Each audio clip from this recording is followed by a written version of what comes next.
filming my first video, I've decided that taking the advice of some of the many books that I'm reading about success and being an expert, I should start actually putting together a video of myself talking about the things that I know and the things I've learned over my last 50 years roaming this planet that I thought I would put on you. So I apologize. The first video is not going to be great because I just kind of threw this together real quick as I'm driving to work. I don't have, I just dropped my phone into the coffee cup holder and hit record. So there's not going to be a lot of quality here, but I hope you stick with me because I think I'm going to have a lot of information that is going to be really helpful to people. Now, a couple years ago, I wrote a book called Conversations with Keegan. And it was a book that kind of described these conversations I had with a young guy who wanted to learn how to be successful.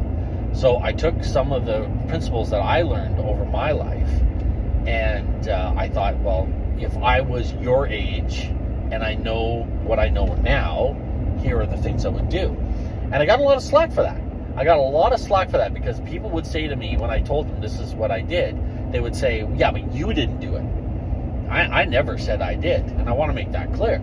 I learned through trial and error to do a lot of things to get to make some money and be financially independent, which is, I have discovered is my passion. I want to teach people how to be financially independent and, God forbid, wealthy. Wouldn't that be great?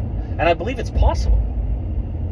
And I've done the math so many times on how to get there, how to get from absolutely zero to a place where you can be financially independent and possibly even well off or wealthy. Now, when I say financially independent, I think it's really important to qualify that statement.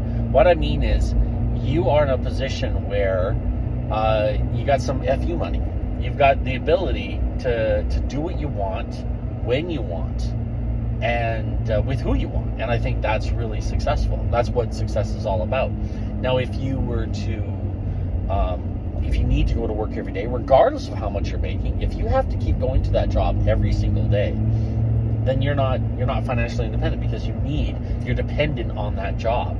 I want to create a world where everyone has a choice. And if they're at a job, they're there because they choose to be, because they enjoy the job or they feel like they're making a difference. Otherwise, I want everyone to be well off enough that they can enjoy life to the full extent.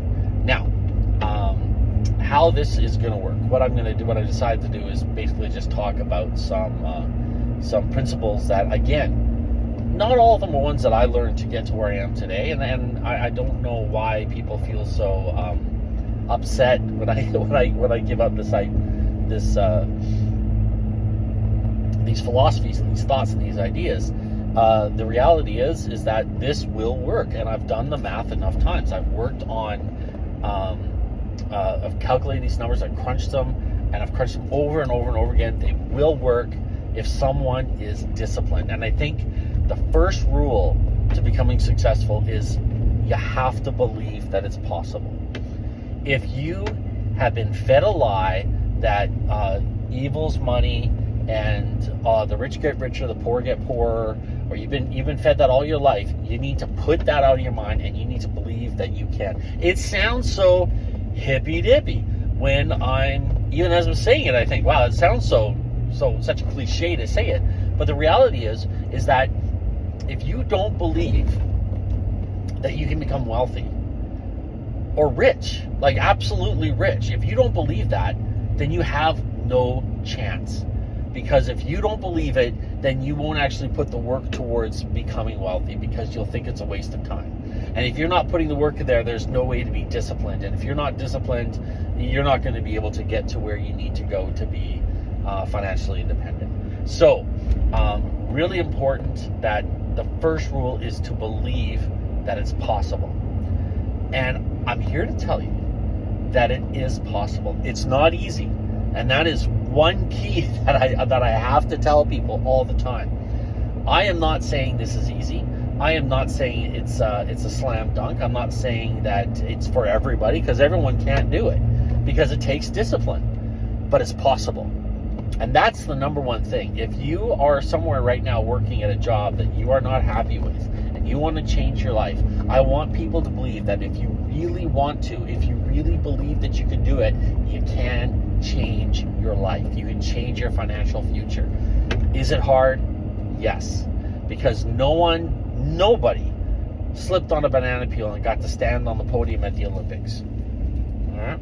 Nobody in the world became wealthy and successful or ran a successful business without some effort and work in it. There will be blood, and that is important to understand. There's going to be some blood and some tears and some sweat, and you're going to leave that on the floor. You're going to have to put some effort in, some discipline. It's hard, but it's not as hard as you think. It's possible. And that's the reality of it. That is the real truth of it. And I want to start this series off with how I came up with these ideas. Now, I was I was in Vancouver. I was just coming back from Kelowna from a trip. I was in Vancouver and I was staying over at a friend of a friend's house. And they had a couple of kids, and one of the daughters, I snuck up to try and get a cup of coffee. And one of the daughters got up and was so great, so amazing. She offered to make me a cup of some breakfast. And while we were sitting there talking, I'm trying to make conversation with this 17-year-old girl that I have nothing in common with. And she says, out of the blue, she says, well, I'll never be able to afford a house in Vancouver. And I thought, well, hang on, I don't like that word. I don't like the word never. Just like I don't like the word always, or I don't like words of absolution like that where they say, this is the way it is. Because in my experience, there's always another way around it. There's always another way to figure out things. So I thought, well, wait a second, let's do some math here. Let's figure this out. Figure out what we can do. How long would it take to get into a house? And this is a true story, and this is really what happened. I sat down. We figured out what minimum wage was at the time. And I said, did you know that if you saved all your money into an investment fund and you worked for minimum wage, you could, if you saved every penny for 2 years, you would have enough for the minimum down payment of a standalone house that you could live in here in Vancouver. And she refused to believe it.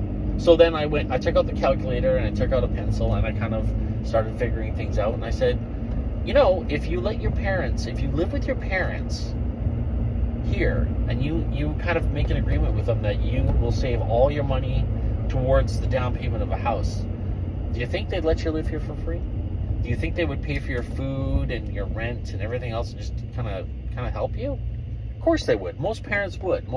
Most decent parents would help support their children as they get on their way. So I said, okay, find a job that's within walking distance. And it doesn't matter what it is, because whatever job you have, if it's no matter what job you have to pay the bare minimum, which is minimum wage. And if you're able to get a full-time job, you could probably get one within walking distance, so you don't have to pay for bus fare or get a car or anything like that. And you could take every single penny that you save and invest it into just a simple ETF, and I'll get into ETFs later. Or you can even diversify your portfolio a bit and kind of spread it around. Take some, get some blue chip stocks and maybe invest in a little bit of crypto. You could do that.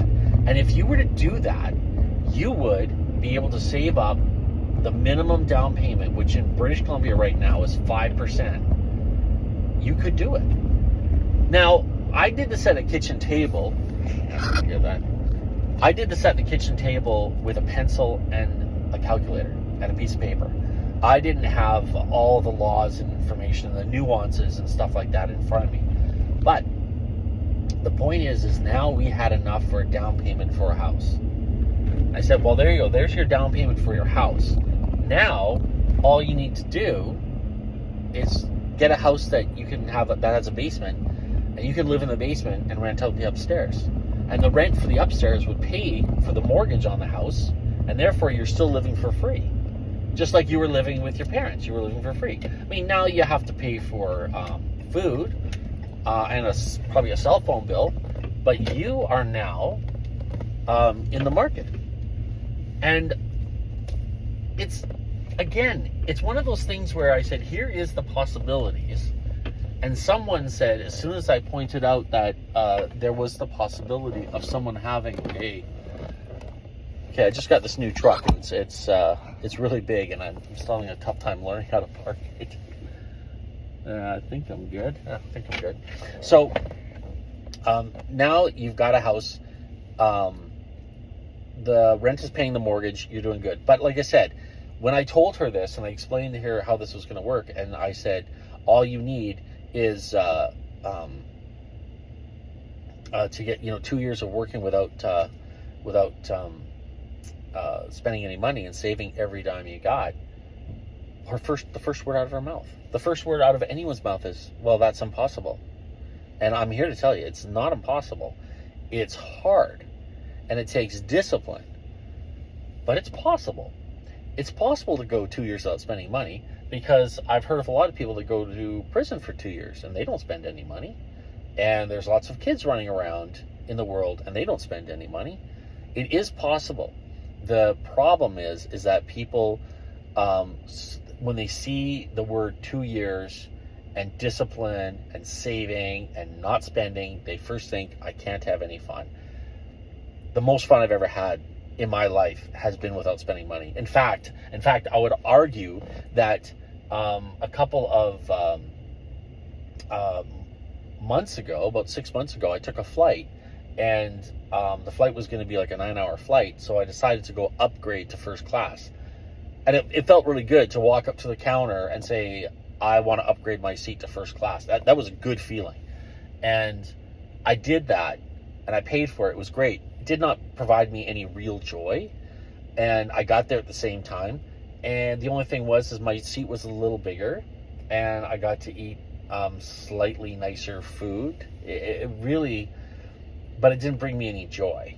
The best times I've ever had in my life were without any money.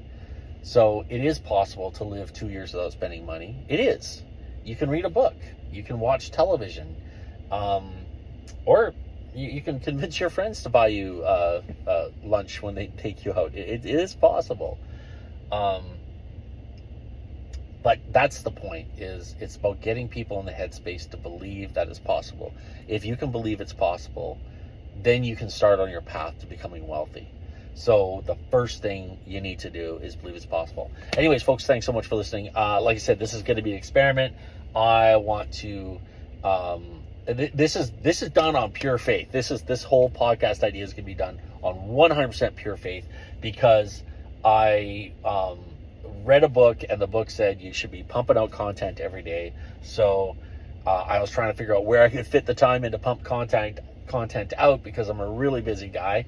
I'm writing a book right now. I do work a full-time job. I'm a property manager. I'm also starting a business with my partner. So I got a lot going on. And oh yeah, by the way, I'm also president of the local magic society. So there's a lot of things going on, and I figured, where can I squeeze in that I can't possibly squeeze in the time to do any sort of podcast or anything like that. So well, I just found the time. It's the commute to my morning job. So anyways, thanks so much for watching. Again, I'm going to prepare this a little better. This was kind of a spur of the moment thing, but I wish you all the best. I wish you success, and yeah, believe it's possible.